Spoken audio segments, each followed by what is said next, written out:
Hello, very good afternoon students. स्वागत है आप सभी का आरडब्ल्यू परिवार के इस प्लेटफॉर्म पर। और जैसे कि आप लोग जानती हैं कि हमारे जो पिछले कुछ टॉपिक रहे हैं उनमें कुछ बच्चों को इश्यूज थे, तो पहले उसी डाउट के साथ हम आगे बढ़ेंगे। सबसे पहले ये बताओ कैसी रही आप लोगों की होली। होली तो ऑलमोस्ट अच्छी रही होगी, बट अब इसके साथ साथ थोड़ा पढ़ाई के बारे में बताओ कि जो आपको टाइम मिला था क्या आप लोगों ने उसमें रिवीजन किया है। अगर रिवीजन किया है तो बहुत अच्छी बात है। वैसे भी रिवीजन के लिए समय कम मिल रहा था, आप लोग खुद बोल रहे थे डेली क्लास होती है, 8-8 घंटे क्लास होती है, तो रिवीजन नहीं हो पा रहा था।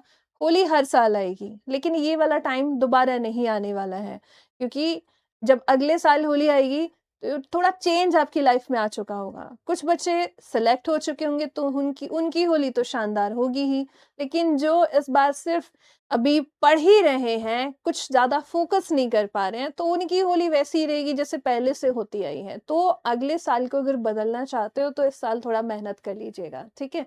और रही बात सब्जेक्ट की, तो सब्जेक्ट में मैं देख रही हूँ डाउट ग्रुप पे भर-भर के आप लोग तारीफ़ें कर रहे हैं। तो उस तारीफ़ का रीज़न मुझे जानना है, एग्ज़ैक्टली पॉइंट मुझे जानने हैं कि क्या डाउट है, जो आप सीधे बोलते हो एकदम से इस टीचर को चेंज कर दें, तो क्या दिक्कत आ रही है? और प्रूफ मैं आप लोगों के लिए लेकर आई हूँ। जितने भी क्लासेस हुई हैं उनसे 2021 का जो पेपर रहा है ना, डायरेक्ट क्वेश्चन आए हैं और अभी ये क्वेश्चंस आपको बताएँगे। मुझे बोलने की ज़रूरत नहीं पड़ेगी, पिछली क्लासेस में भी मैंने आपको बोला था कि थोड़ा पेशेंस रखो आप लोग, है ना?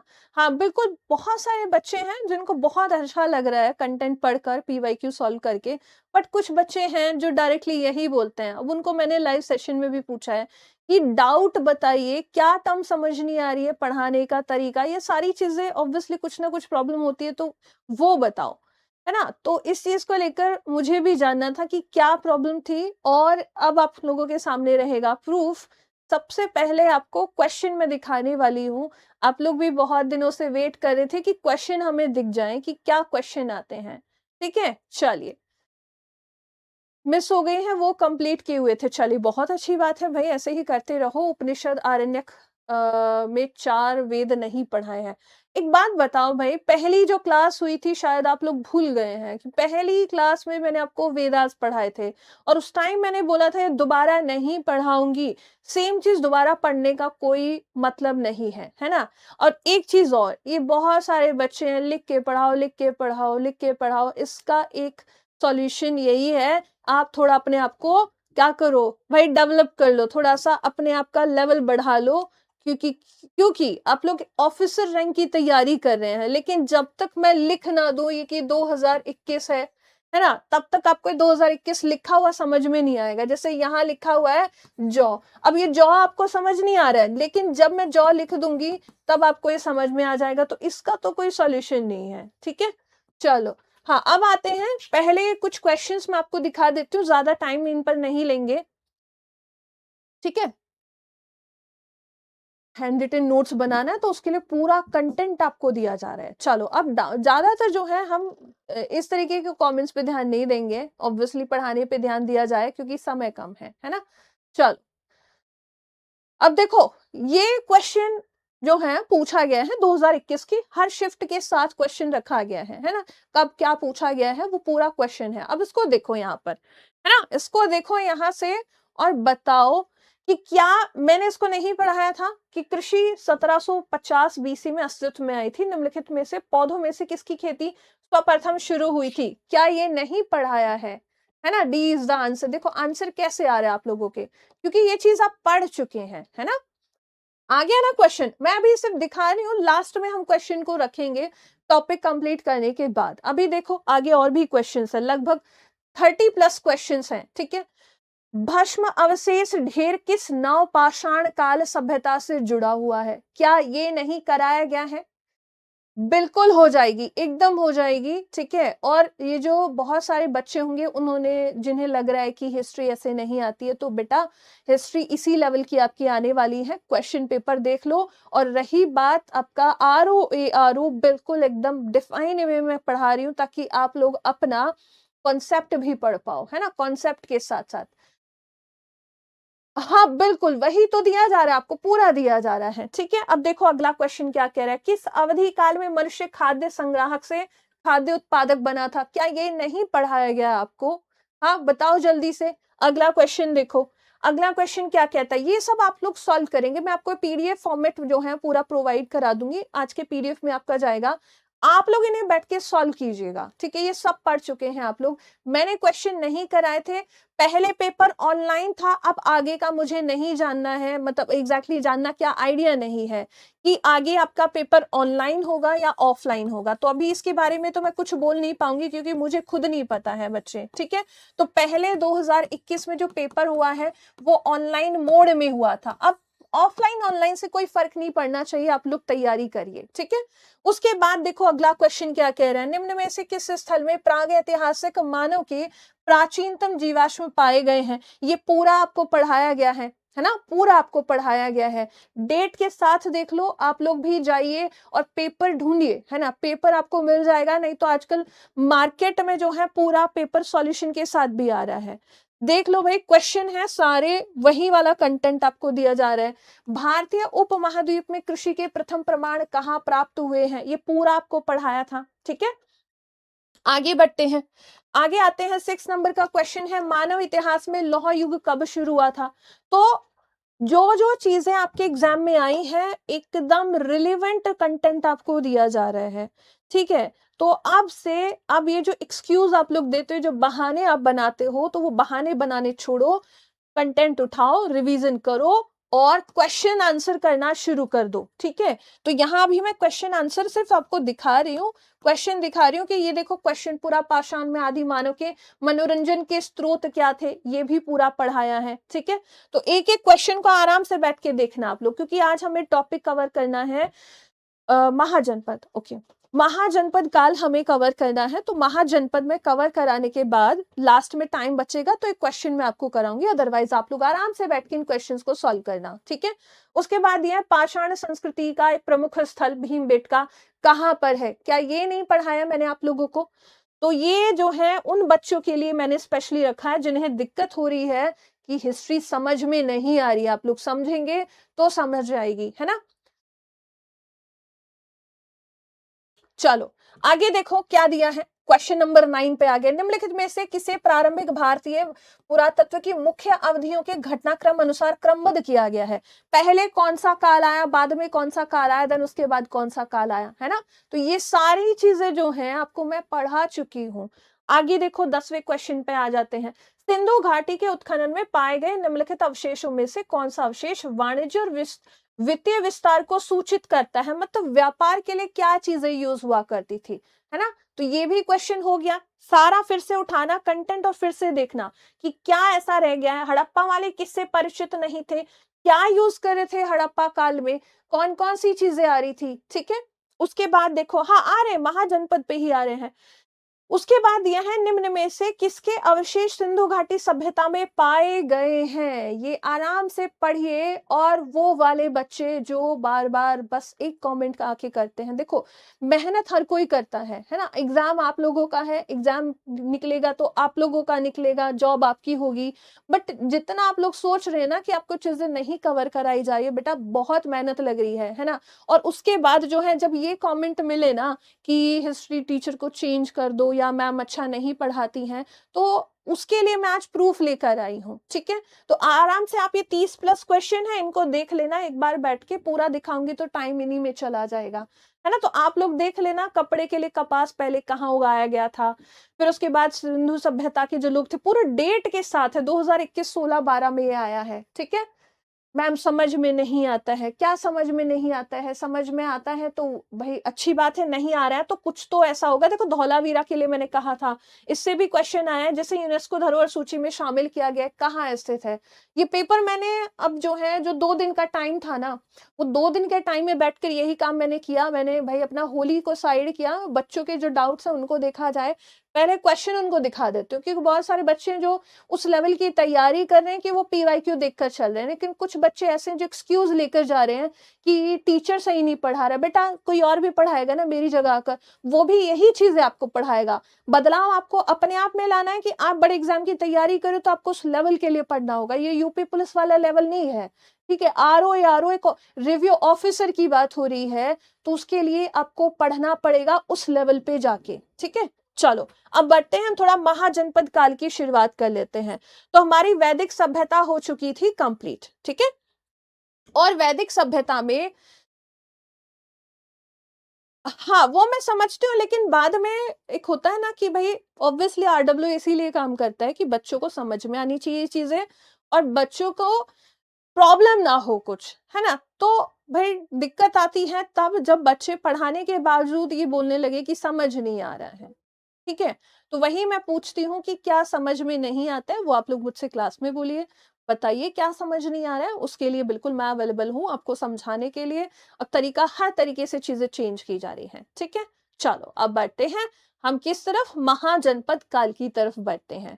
तो हमने जो है वैदिक सभ्यता पढ़ी, और वहां पर हमने देखा कि जो मनुष्य था, वो मनुष्य जो है कृषि की तरफ बढ़ चुका था, पशुपालन बढ़ हो रहा था, लोहे का ज्ञान उन्हें हो चुका था, है ना।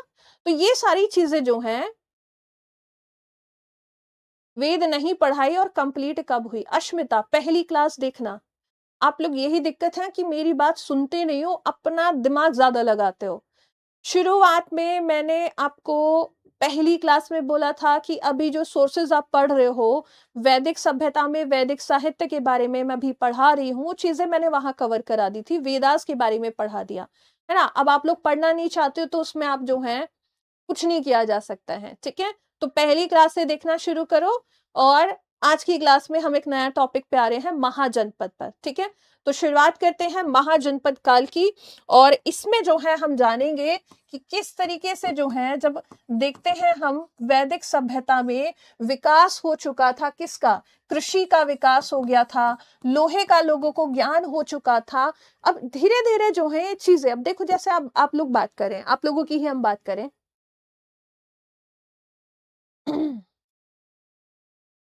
बस दिक्कत यही है। चलो अभी आते हैं अपने टॉपिक पर, है ना। हाँ, अगर हम बात करें वैदिक सभ्यता की, तो वैदिक सभ्यता में मनुष्य जो है कृषि करना प्रारंभ कर चुका था। तो कृषि में हुई क्रांति, है ना, धीरे धीरे मनुष्य जो, अब देखो भाई जैसे आपकी बात करें, है ना, आपकी बात कर ले, आप जो है एक छोटी सी इंडस्ट्री लगाते हैं, है ना। मान लो भाई आप स्टूडेंट नहीं है, आप एक उद्योगपति बनने जा रहे हैं, आपने एक छोटी सी एक इंडस्ट्री लगाई, मान लो एक कपड़े की मार्केट, सॉरी कपड़े की एक जो है छोटी सी एक दुकान खोली है, आप उसमें कपड़ा बनाते हैं, है ना, कि आप जो है मशीनें लगा रहे हैं और बढ़िया सी जीन्स आप तैयार करते हैं। अब पहले आप छोटा सा आसपास का एरिया देखेंगे, उस एरिया में जाएंगे और उसमें देखेंगे कि भाई मेरी जो जीन्स है वो कहाँ कहाँ बिक सकती है। अब यहाँ आपका मार्केट जो है अच्छा डेवलप हो गया है। अब उसके बाद आप एक्सपेंड करना चाहेंगे, आप उस एरिया के बाहर जाएंगे, एरिया के बाहर सिटी लेवल पर जाएंगे, सिटी लेवल के बाहर आप जो है दूसरे स्टेट में जाएंगे, दूसरे स्टेट पर आप नेशनली व्यापार करना शुरू करेंगे, इंटरनेशनली। वैसा ही कुछ यहाँ पर हुआ था। वैदिक सभ्यता में इंसान ने जो है कृषि और पशुपालन शुरू किया।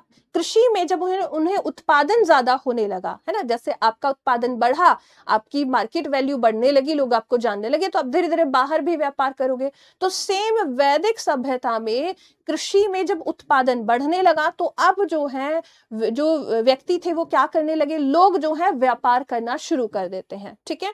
तो पहली चीज तो ये रही कि कृषि में हुई क्रांति। दूसरा, लोहे का ज्ञान जो है मनुष्य को हो चुका था। लोहे के प्रयोग के कारण उन्होंने जो है उपकरण बनाने शुरू किए। उपकरण बनाए तो भाई एक तो युद्ध, युद्ध में उनके लिए उपकरण बनाना शुरू कर दिया। अब युद्ध होगा तो विस्तार भी होगा, है ना।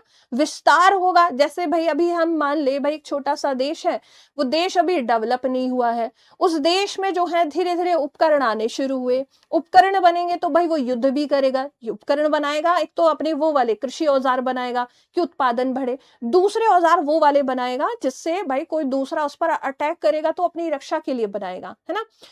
अस्त्र शस्त्र बनाएगा। तो वैसा ही यहाँ पर हुआ कि लोगों ने हथियार भी बनाए, लोगों ने कृषि उपकरण भी बनाए। कृषि उपकरण आए तो कृषि में उन्हें जो है उन्नति हुई, और जब उन्होंने लड़ाई के हथियार बनाए तो उनका क्षेत्रीय विस्तार हुआ, युद्ध उन्होंने किए। तो इस तरीके से जब हम पढ़ते हैं कि वैदिक सभ्यता में सबसे छोटी यूनिट क्या हुआ करती थी, सबसे छोटी इकाई क्या हुआ करती थी, ये बताओ। वैदिक सभ्यता में जब आपसे पूछा जाएगा सबसे छोटी इकाई क्या हुआ करती थी, बताओ जल्दी से। समाज की सबसे छोटी इकाई, समाज की सबसे छोटी इकाई क्या हुआ करती थी, देखते हैं कौन बताएगा। चलो बताओ जल्दी से। हाँ, अधिशेष सरप्लस, उस पर भी आएंगे, बिल्कुल सही है। अब देखो एक थोड़ा सा हमें जो है क्या करना पड़ेगा, एक कहेंगे ना कि चीजें कनेक्ट करनी पड़ेंगी। जन हुआ करता था, जन जन जन, ओके श्योर हो भाई सभी लोग, जन। पानी नहीं रखा आज, चलो बताओ जल्दी से। हम्म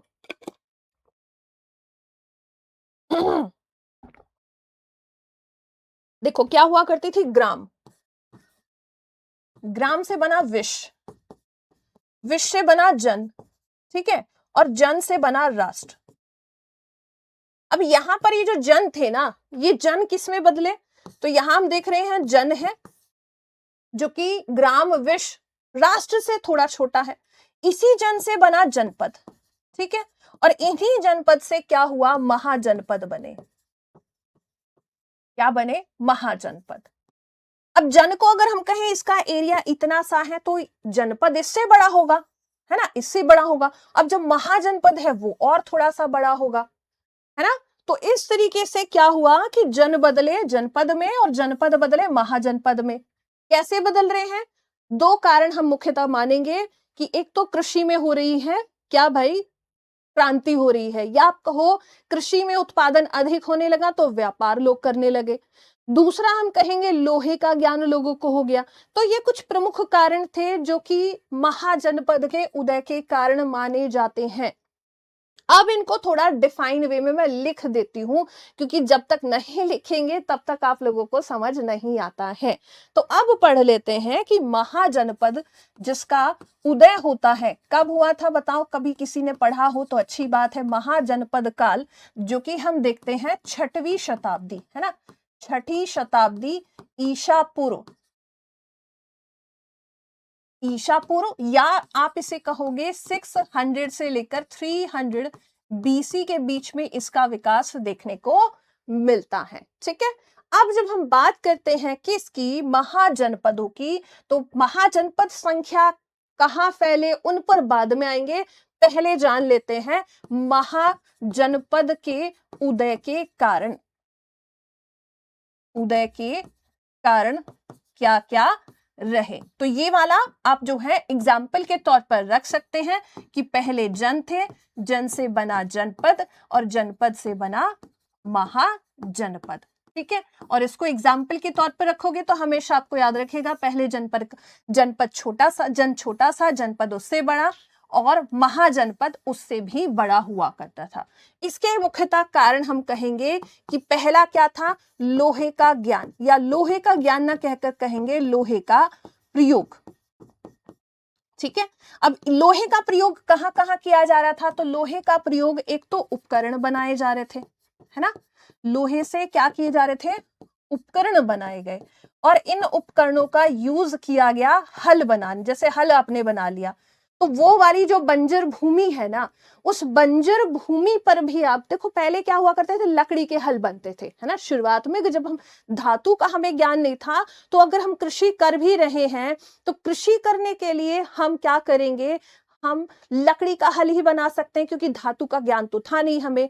अब जो बंजर जो पहाड़ी रीजन है उस पे भूमि में कृषि करना थोड़ा मुश्किल है, लेकिन जब धातु का उपयोग हम करेंगे तो लोहे से तो भाई पत्थर को तोड़ा जा सकता है ना।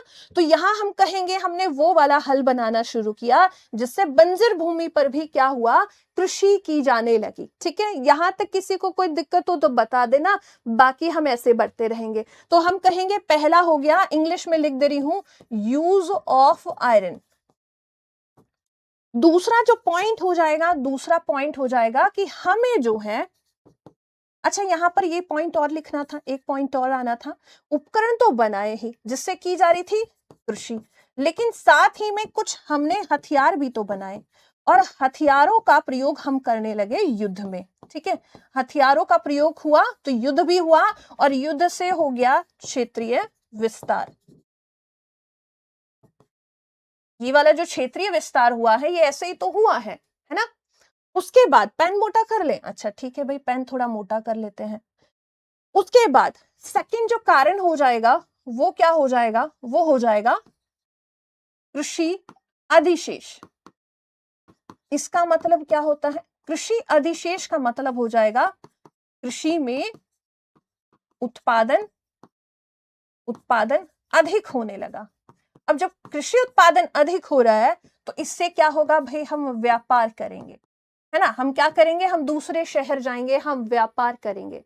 और व्यापार जो है जब होगा तो अब देखो, गांव में जो लोग रहते हैं, गांव में जो लोग रहते हैं, अब मान लो वो कहीं बाहर व्यापार करने जाते हैं तो वो कोशिश करते हैं कि वो ऐसी जगह टिक जाए कि उन्हें बार बार आना जाना ना पड़े, गांव आना जाना ना पड़े। शहरों का विकास ऐसे ही तो हुआ है। पहले बड़े बड़े शहर हुआ करते थे, हाँ, सरप्लस अधिशेष को सरप्लस कहेंगे। तो जब हम बात करते हैं शहरों का विकास, अर्बन क्षेत्रों का विकास कैसे हुआ है, पहले इंसान गांवों में ही तो रहा करता था, तो गांवों से जा रहा है बाहर दूसरे एरिया में व्यापार करने के लिए, तो अब उसे दिक्कत होने लगी है। वो सोचता है क्यों ना यहीं आसपास में ही हम घर बना ले, है ना, और घर बनेगा तो आसपास में सारी फैसिलिटीज हमें अवेलेबल होने लगे। इन्हीं को तो शहर कहा जाता है, कि घर के आसपास ही में सारी चीजें मिल जाए, हमें हॉस्पिटल भी मिल जाए, हमें स्कूल भी मिल जाए, हमें मार्केट भी मिल जाए, हमारी दुकान भी यही हो, तो सारी चीजें जहां पर हमें अवेलेबल होती है वही शहर है। तो इससे क्या होने लगा, व्यापार हो रहा है, तो इन्हीं से होने लगा शहरों का विकास। ठीक है, तो सिटी का विकास भी यहां पर देखने को मिलेगा महाजनपद में। ठीक है, अब किसको क्या समझ नहीं आया ये बताओ, मैम एक स्लाइड बैक करके दोबारा से बता दो। ओके, चलो, क्या बताना था यहां पर, तो महाजनपद काल जिसका विस्तार हम देखते हैं कि 600 से 300 बीसी के बीच में देखने को मिला है, 6वीं शताब्दी में देखने को मिलता है। महाजनपद उदय होने का कारण क्या था, कि हमारे जो है लोहे का प्रयोग इंसान करना सीख गया था। दूसरा ये था कि कृषि में जो है हुई क्रांति, या हम कहें कृषि में उत्पादन अधिक होने लगा, तो इस वजह से क्या हुआ, व्यापार जो है इंसान करने लगा, और व्यापार हुआ तो यहां से शहरों का विकास भी देखने को मिलता है। अभी उम्मीद है कि चीजें यहां से क्लियर है, पेन एकदम ठीक रखा गया है, अभी भी दिक्कत है तो बता दो। ठीक है, अब थोड़ा सा पढ़ते हैं महाजनपद की विशेषता, क्या क्या विशेषता यहां पर रही। ठीक है, महाजनपदों की विशेषता, विशेषता में हम ये समझेंगे पहला पॉइंट कि ये क्या थी, नगरीकरण थी, है ना। क्या थी, नगरीय सभ्यता। महाजनपद में क्या हो रहा था, यहां पर लोग शहरों की तरफ बढ़ने लगे थे। तो आप क्या कहोगे यहां पर कि इसकी विशेषता ये है कि महाजनपद काल में लोग नगरों में रहने लगे थे, नगरों का विकास यहां पर हो गया था। तो एक तरीके से कहोगे इस समय जो सभ्यता थी वो नगरीय सभ्यता के रूप में डेवलप हुई थी, है ना।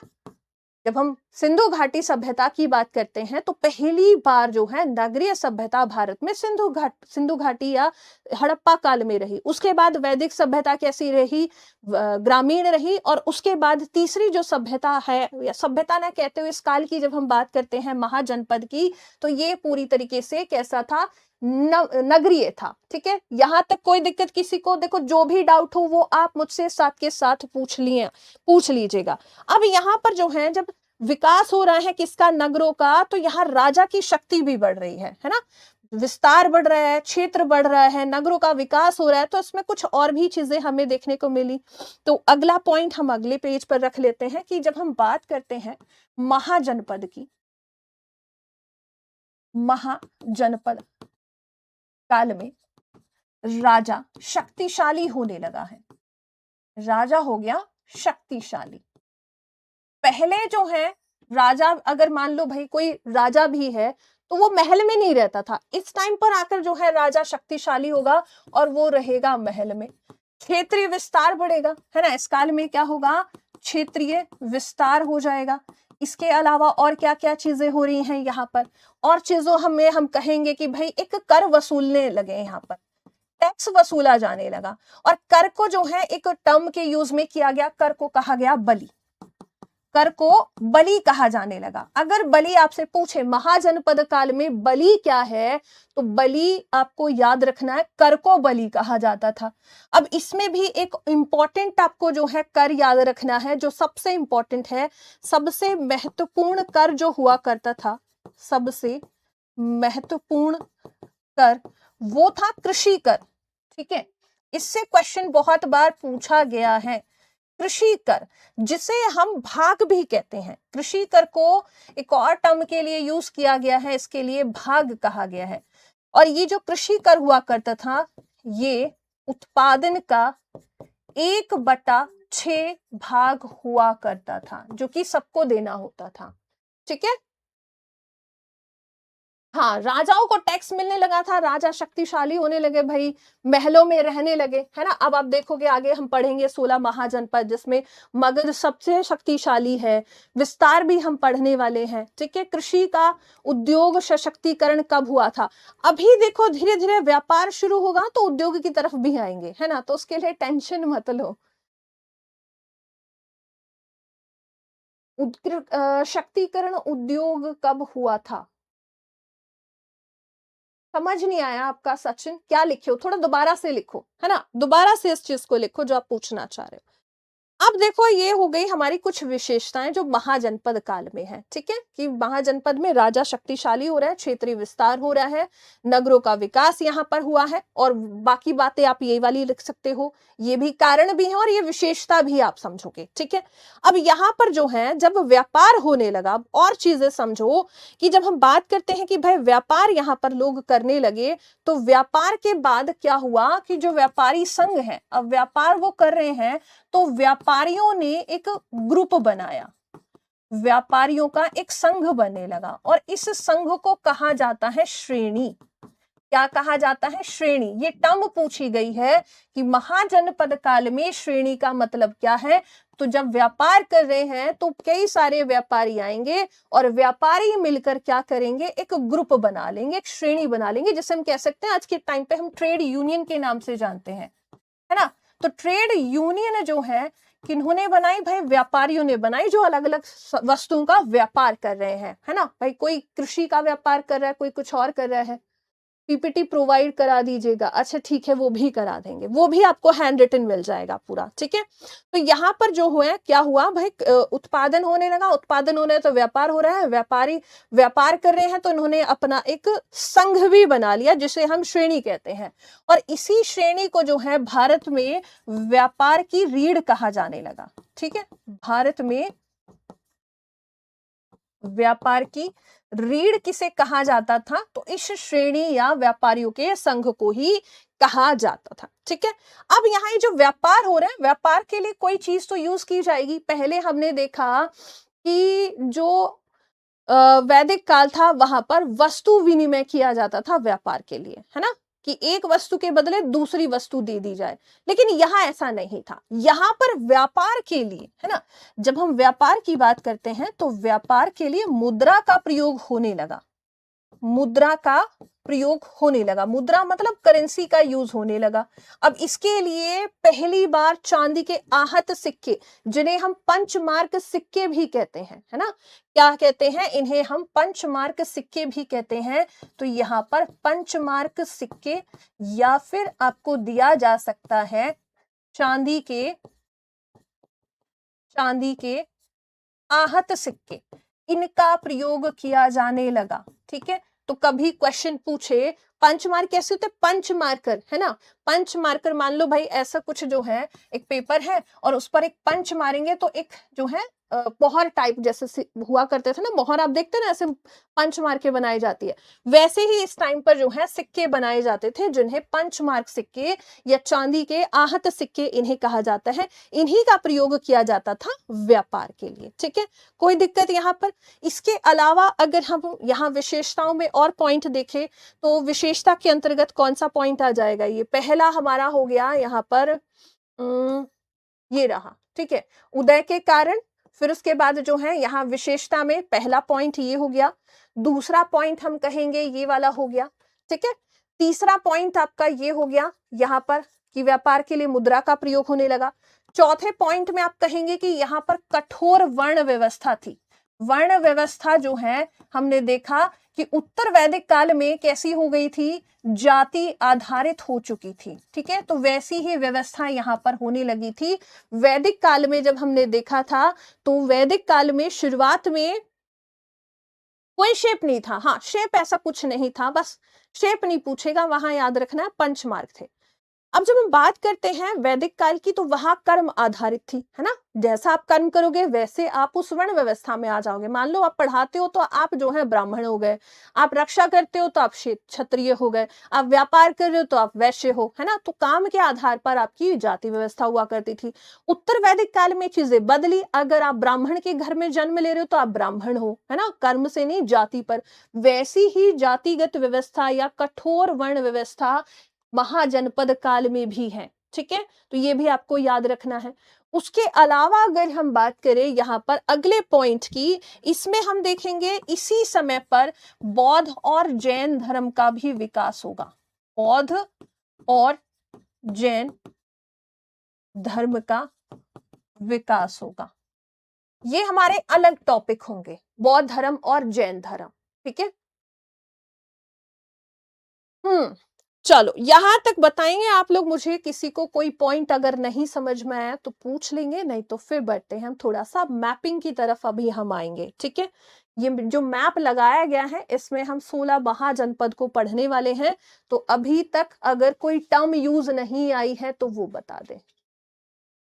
व्यापारी में अलग अलग जाति के नहीं, व्यापारी भाई वैश्य ही व्यापारी होंगे यहाँ पर, है ना। उनका काम ही व्यापार करना है। शूद्र व्यापार नहीं करेंगे, ब्राह्मण व्यापार। कठोर वर्ण व्यवस्था का मतलब ये है कि जहां पर भाई जो जिस जाति में जन्म ले लिया उसी के अनुसार वो काम करेगा। ठीक है, चलो बताओ भाई जल्दी से, किसी को यहां तक कोई दिक्कत है? तो अब हमने कारण पूरा पढ़ लिया। ठीक है, और 16 महाजनपद अब हम पढ़ने वाले हैं। जब हम 16 महाजनपद की बात करते हैं तो संख्या 16 है और इनका विस्तार जो है हम देखेंगे विस्तार कहां से है। तो विस्तार हम देखेंगे अफगानिस्तान। ठीक है, मतलब उस समय जो पाकिस्तान, अभी अब देख रहे हो ना पाकिस्तान वाले रीजन में भी आप देखेंगे कंबोज और गांधार। तो विस्तार आपको अफगानिस्तान से लेकर दक्षिण भारत तक आपको देखने को मिलने वाला है। ठीक है, तो अब इनको हम पढ़ेंगे और आपको जो है एक एक मिसिंग यार पीपीटी आएगा भाई, पीपीटी भी आएगा। तो उम्मीद है यहां तक चीजें क्लियर है। ठीक है, अब जो है विस्तार को पढ़ने के साथ साथ कुछ पॉइंट्स भी पढ़ेंगे कि इनके बारे में हमें जानकारी कहाँ से मिलती है। हर टॉपिक के बाद क्वेश्चन भी रखेंगे। ठीक है, तो अभी तक जो क्वेश्चन मैंने आपको प्रोवाइड कराए थे थोड़ी देर पहले, वो हमारे जो पुराने टॉपिक हुए हैं ना, चाहे हमारा पाषाण काल है, वैदिक सभ्यता है, या हमारा सिंधु घाटी, उससे रिलेटेड क्वेश्चन थे। अभी इससे क्वेश्चन मैंने नहीं रखे हैं इसमें। ठीक है, तो अगला जो हमारा क्लास होगी, क्योंकि इसमें कंप्लीट हो जाएंगे, तो वैदिक सभ्यता तक हमारा कंप्लीट हो चुका है, उससे रिलेटेड क्वेश्चन हमारे हो चुके हैं। अच्छा, पीडीएफ नहीं गया है तो उसके बारे में मैं बात कर लूंगी। ठीक है, अब बढ़ते हैं यहाँ पर। ये जो 16 महाजनपद हैं, पहले इनके देखो नाम देख लेते हैं। पहला क्या है, कंबोज। दिख रहा है ना मैप आपको? मैप में नाम दिख रहा है कि कौन कौन सा कहां पर है? ठीक है, उम्मीद है दिख रहा है। आप लोग एक बार मुझे बता दो कि दिख रहा है, जल्दी से बताओ बच्चा, फिर बढ़ते हैं आगे।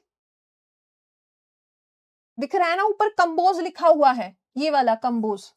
तो पहला है हमारा कंबोज, जिसकी राजधानी क्या हुआ करती थी?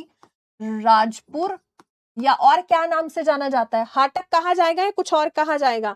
तो यहाँ गांधार है नीचे, तो राजपुर, या फिर इसकी राजधानी जो है हुआ करती थी, या तो राजपुर आपको मिलेगा या फिर आपको मिलेगा हाटक। ठीक है, ये पहला सबसे जो है हम कहेंगे भाई ये पाकिस्तान में है वर्तमान में। उसके बाद दूसरा वाला है गांधार। दूसरा हो जाएगा गांधार, जिसकी राजधानी हुआ करती थी तक्षशिला। तो जो ब्रैकेट में है ना वो राजधानी है तक्षशिला। ठीक है, आगे बढ़े। हाँ, अभी आएंगे, सोर्सेस पर भी आएंगे। उसके बाद अगला हो जाता है कुरु। ठीक है, या अलग लिख दूं मैं इसको, मैप को आराम से आप बैठ के पढ़ना, मैं अलग लिख देती हूँ, है ना, वो ज्यादा बेहतर रहेगा। तो पहला जो है हो जाता है हमारे लिए कौन सा वाला? गांधार था, है ना। क्या था भाई, गांधार था कि क्या था? पहला था कंबोज। पहला हो जाएगा कंबोज, जिसकी राजधानी या तो आपको दिया जाएगा राजपुर या फिर हाटक, कोई एक दे देगा। दूसरा हम कहेंगे गांधार था, कांधार नहीं गांधार हो जाएगा, है ना, गांधार ही लिखा हुआ है। तो इसकी राजधानी हुआ करती थी तक्षशिला, तक्षशिला। अब यहाँ पर तरीका भी अलग था, कहीं आप देखेंगे राजतंत्र होगा और कहीं पर आप देखेंगे सीक्वेंस वाइज, हाँ सीक्वेंस वाइज ही लिख रही हूँ जो सीक्वेंस में है वहां पर। उसके बाद तीसरा था कुरु, जिसकी राजधानी क्या हो जाएगी बताओ भाई, यहाँ पर लिखा हुआ है कुरु की राजधानी कई सारी लिखी है, हस्तिनापुर है, इसके अलावा जो है इंद्रप्रस्थ भी है, और इसके अलावा इक्ष्वाकुरु है। ठीक है, तो कुछ भी जो है आपको दे दे इनमें से तो उसको पढ़ लेना। तो इंद्रप्रस्थ मैं लिख दे रही हूँ, इंद्रप्रस्थ। ठीक है, ये हो गया तीसरा। चौथे की यदि हम बात करें, चौथा हो जाता है पांचाल, और पांचाल की राजधानी जो है हो जाती है अहिशत्र। क्या हो जाएगी? अहिशत्र। उसके बाद पांचवा हो जाता है आपके लिए कौशल, जिसकी राजधानी हुआ करती थी क्या? श्रावस्ती। ठीक है, अब इनके लोकेशन भी मैं आपको बताऊंगी कहाँ कहाँ है वर्तमान में। उसके बाद है मल्ल, मल्ल की राजधानी है कुशीनगर या कुशीनारा, यहीं पर जो है गौतम बुद्ध जी की मृत्यु होती है। ठीक है, उसके बाद सातवां हो जाएगा काशी, काशी जिसकी राजधानी हुआ करती थी बनारस। ठीक है, आठवें पर हम देखते हैं भाई, आठवीं पर क्या आ जाएगा? आठवीं पर आ जाएगा वज्जी। ठीक है, इसको ऐसे भी लिखा हुआ आप देखेंगे, वृज्जी करके भी मिलता है, लेकिन ये वही वाला है। ठीक है, तो वृज्जी की राजधानी क्या हुआ करती थी? वैशाली हो जाएगी, जो कि बिहार में है। ठीक है, पहले इनका लोकेशन मैं आपको बता देती हूँ कौन सा कहाँ पर है। यूपी में आप देखेंगे 8 है, दक्षिण भारत में केवल 1 दिखेगा, 2 इंडिया के बाहर आप देखेंगे। तो पहले वाले जो है ना, ये कंबोज, और ये वाला जो आपका तक्षशिला है, ये वाले आपके पाकिस्तान के, मतलब आप कहोगे भाई अफगानिस्तान से थोड़ा सा नीचे की तरफ आओगे तो पाकिस्तान रीजन में आपको देखने को मिले। ये वाला पाकिस्तान है और ये वाला पाकिस्तान में है। ठीक है, उसके बाद इसकी अगर हम बात करें, इंद्रप्रस्थ की बात करें, तो भैया दिल्ली और हरियाणा वाले क्षेत्र में आ जाएगा, तो इसको हरियाणा लिख लेते हैं। हरियाणा नहीं है तो दिल्ली तक जो है फैला हुआ है, तो दिल्ली मिल जाएगा। पांचाल अहिक्षेत्र की जब हम बात करेंगे तो ये आपका मिलेगा आपको बरेली, बरेली यूपी में, ये इसकी लोकेशन हो गई। इसके अलावा कौशल श्रावस्ती की बात करेंगे तो ये आपका चला जाएगा यूपी के फैजाबाद में, फैजाबाद यूपी में। उसके अलावा मल्ल कुशीनगर की बात करेंगे तो भाई ये भी यूपी, कुशीनगर तो है ही अपने आप में, ये भी आपका यूपी हो गया। ठीक है, पांचाल कब आया था? पांचाल भाई अलग से पढ़ेंगे, है ना, उसके लिए आप लोग परेशान ना हो। अब आते हैं अगला जो है, इसमें कौन सा बचा है अभी, देखो मैप में कौन कौन सा बचा हुआ है अभी भाई। आपका जो है वज्जी हो गया, मल्ल हो गया, अवंती है, वत्स, वत्स आएगा अगला, है ना, कौशाम्बी वाला वत्स, और इसके अलावा आप देख रहे हैं चेदी। ठीक है, तो यहाँ पर भी हम सीक्वेंस में चलेंगे। अगला आ जाएगा इसी में ही आपका, एक सेकेंड, वज्जी, वज्जी के बाद नौवा आ जाएगा अंग, नौवा आ जाएगा अंग। अंग की राजधानी जो है हुआ करती थी राजगृह, राजगृह जो कि कहाँ है? बिहार, वैशाली बिहार, वैशाली बिहार। ठीक है, ये हो गया नौवा। 10वें की जब हम बात करते हैं तो 10वें पर आ जाएगा भाई मगध, जो कि क्या है, उस समय सबसे शक्तिशाली हुआ करता था, इसकी राजधानी है कौशाम्बी।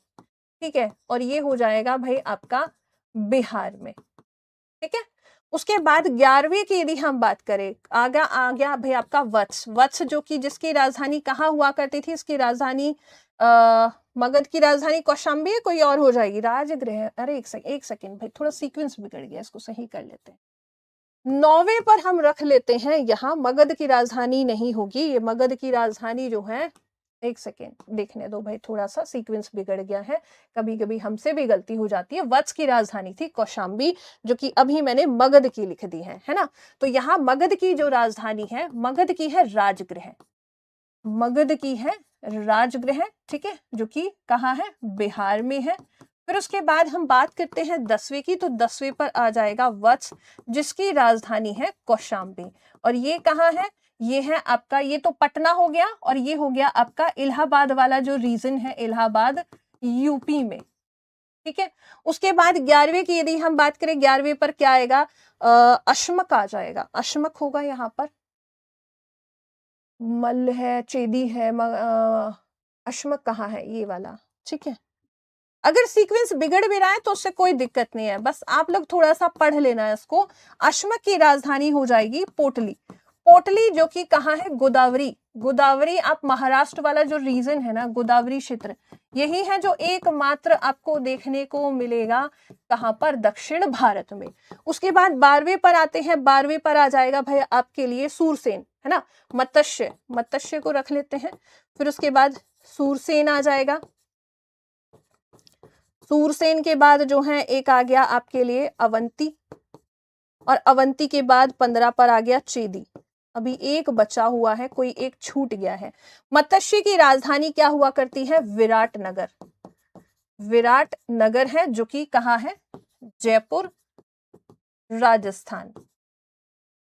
ठीक है, आप लोग बताते रहिएगा, एक छूट गया है कोई सा एक।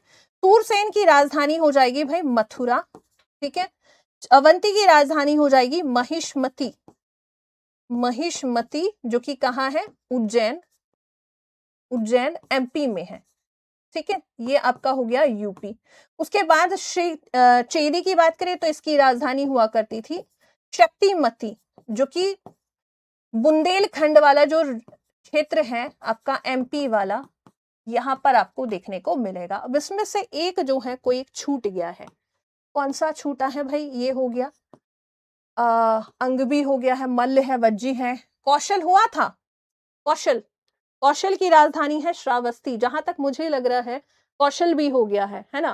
कंबोज हो गया, गांधार हो गया, उसके बाद कुरु है, कुरु के बाद पांचाल था, पांचाल के बाद कौशल को रखा गया है। सूरसेन भी हो गया है, मत्स्य भी हो गया, अवंती भी हो गया है, वज्जी, मल्ल, अंग, अंग रह गया है ना, एक अंग रह गया है, और अंग की राजधानी हो जाएगी यहाँ पर कौन सी है, चंपा नगरी। ठीक है, तो अंग को ऐड कर लेते हैं, जो कि लास्ट में बचा हुआ है 16 नंबर, ये हो गया अंग।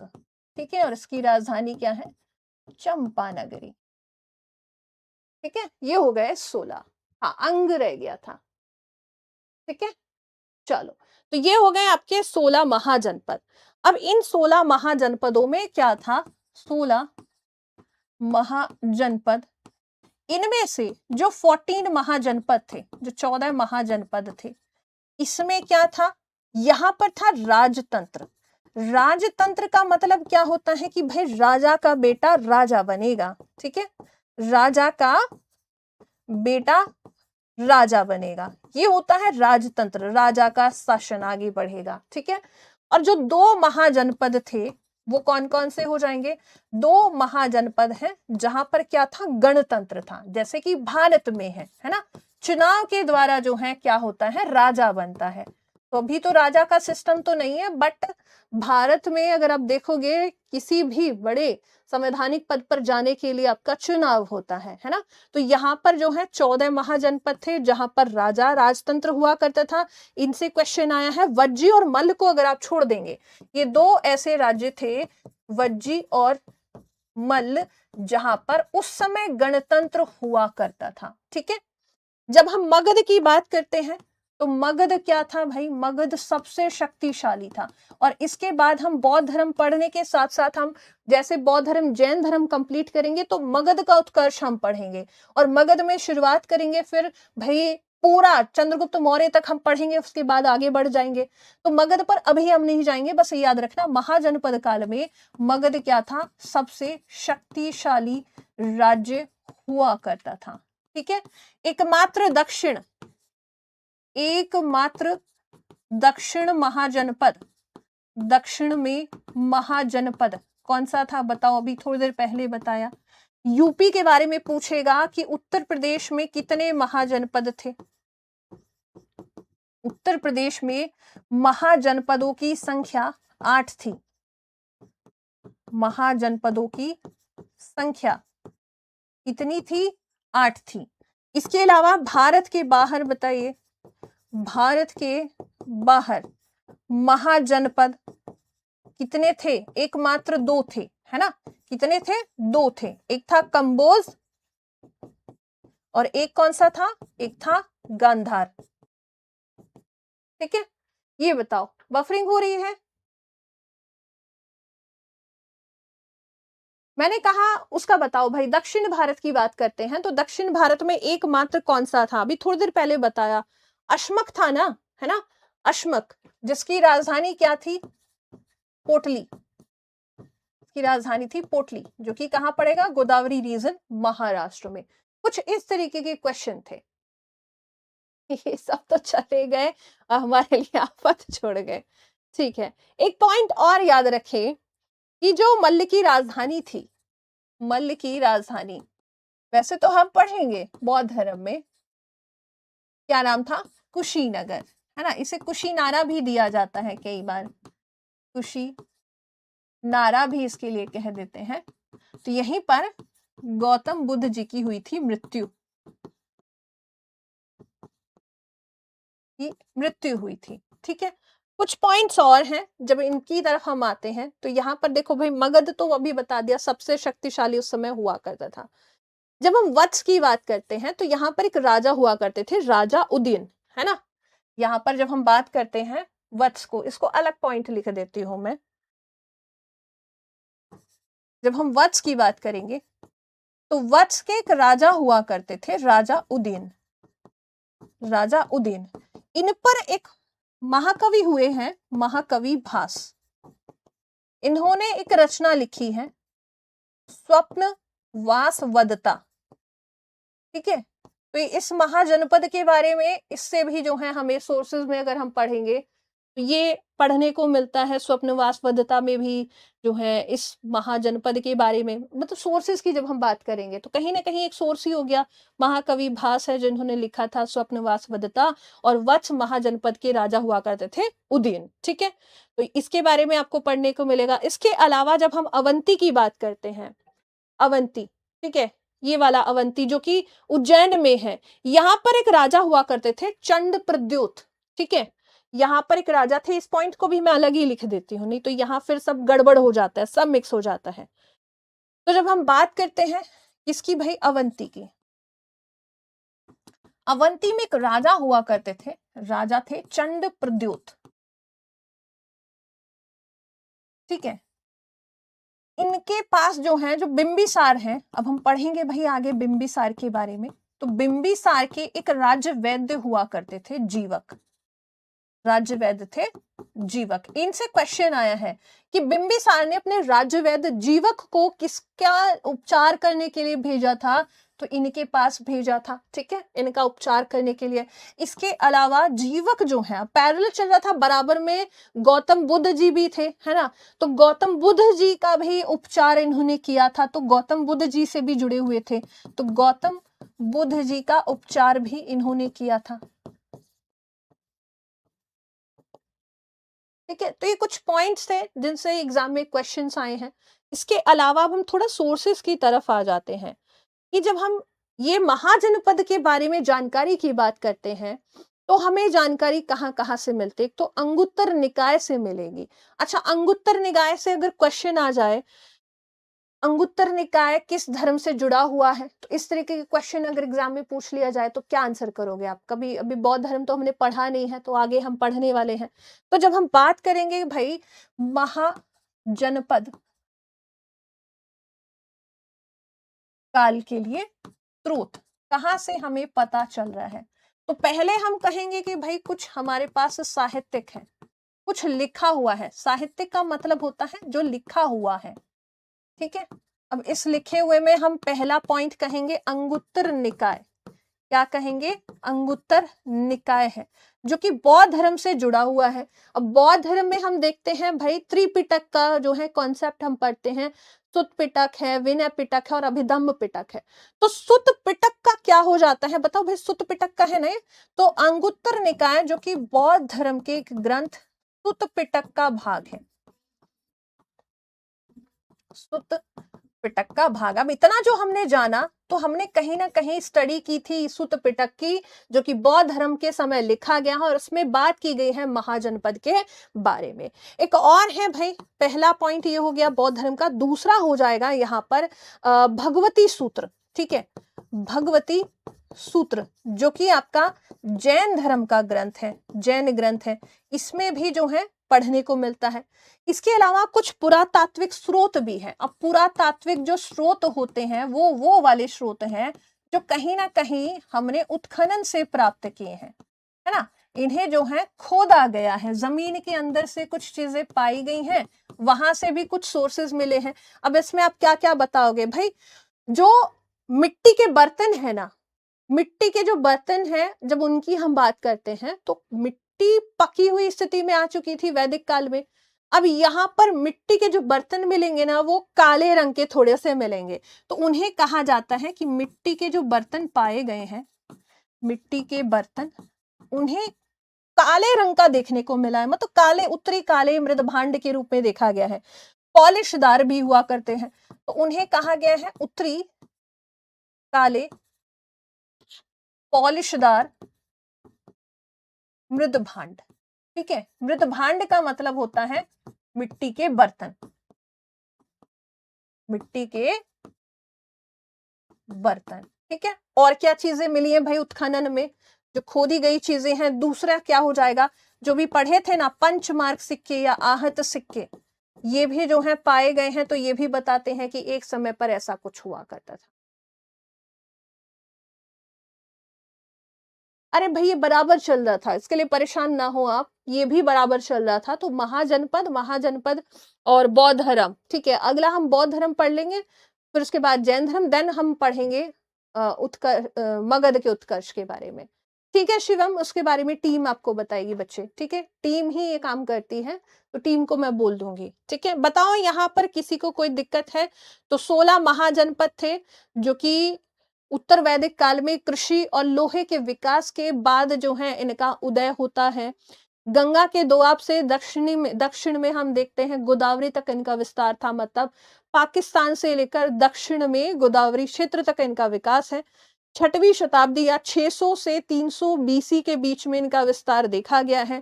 16 महाजनपद से जो जो क्वेश्चन बन सकते थे वो पूरा मैंने आज देखो पूरा हैंड रिटन रहा, पूरा हैंड रिटन रहा, बट ये आपको रिटन फॉर्म में मिल जाएगा। ठीक है, कोई डाउट किसी का तो बताइए। इससे रिलेटेड क्वेश्चंस मैं कल रखूंगी, और कल हमारा बौद्ध धर्म स्टार्ट होगा। साथ ही में आपको क्या करना है, एक चीज और करनी है, ये जो क्वेश्चन मैंने आज रखे हैं ना, इन क्वेश्चंस को सबको देखना, और आप लोग बताना कि ऐसा कौन सा क्वेश्चन आपको लग रहा है जो मैंने आपको कंटेंट ना पढ़ाया हो। ठीक है,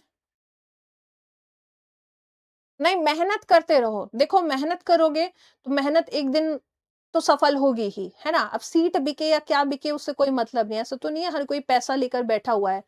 बहुत सारे बच्चे जो सच में बहुत मेहनत करते हैं और लास्ट में जो है उनको उसका फल भी मिलता है। ठीक है, चलो A4 साइज नोट्स प्रोवाइड, हाँ बिल्कुल वो भी करा देंगे। ठीक है, सेकेंड डेमो की PDF नहीं मिली है, वो भी दिला देंगे। हैंड रिटन के अलावा PPT अच्छा ठीक है भाई, देखो अब क्या कर रहे हैं, सबका थोड़ा सोच कर चलना पड़ता है ना। मैं नहीं चाहती हूँ कि बच्चे जो हैं ज़रा भी ये सोचें कि भाई सही से नहीं पढ़ाया जा रहा है। अब जो नहीं पढ़ना चाहते उनका तो कुछ हो नहीं सकता, बट जो जेन्युइन बच्चे होंगे उनके तो ध्यान रखना पड़ेगा ना कि उनको समझ में आना चाहिए। उन्होंने बैच लिया है, उसके लिए बिल्कुल हम एकदम ज़िम्मेदारी लेते हैं इस चीज़ की कि भई हमारे थ्रू जो चीज़ें पढ़ाई जाएँगी, वो बच्चे को क्या होगा भाई, पढ़ने में समझ में आए और पेपर में भी आए। तो वो चीज़ें आएँगी आपकी, उसके लिए परेशान ना हो। चलिए, कोई दिक्कत और कोई डाउट किसी का? ठीक है, तो फिर आज के सेशन को यहीं तक रखते हैं, और अब कल हम मिलेंगे, एक नए टॉपिक बौद्ध धर्म के बारे में हम पढ़ेंगे। ठीक है, चलिए तो मिलते हैं कल, और रिवीजन अच्छे से कीजिए और इन क्वेश्चंस को आप लोग सॉल्व करेंगे आराम से बैठ के। ठीक है, चलिए मिलेंगे कल। जय हिंद, जय भारत।